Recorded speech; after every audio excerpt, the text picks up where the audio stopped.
ریاست جموں و کشمیر اور پاکستان اور دنیا بھر میں رہنے والے بھائیوں بہنوں کو میری طرف سے السلام علیکم۔ مسئلہ کشمیر اور اس کا حل، حقائق کی روشنی میں۔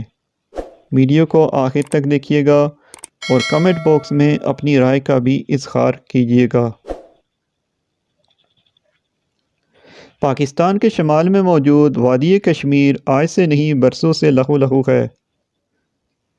1947 سے اب تک کشمیر کے لوگ آزادی کی جنگ لڑ رہے ہیں۔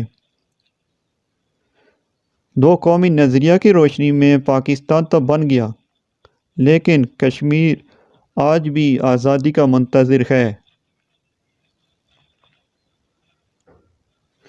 وادی کشمیر کا 3/4 حصہ مسلم آبادی پر مشتمل ہونے کے باوجود اب تک کشمیر بھارت کے ظالمانہ تسلط میں ہے۔ مسئلہ کشمیر کو اقوام متحدہ میں بھی پیش کیا گیا، جس نے یہ فیصلہ کیا کہ اس کا واحد حل کشمیری عوام کی رائے شماری کی صورت میں نکالا جائے۔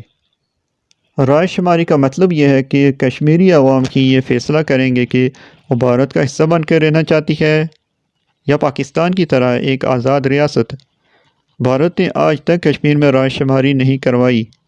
بھارت یہ سمجھتا ہے کہ وہ کشمیر کی عوام کی تحریک آزادی کو بزور قوت دبا لے گا، مگر 75 سال کا طویل عرصہ گزرنے کے باوجود وہ اس میں ناکام رہا۔ پاکستان مسئلہ کشمیر کو عالمی سطح پر اٹھاتا رہا ہے اور اٹھاتا رہے گا۔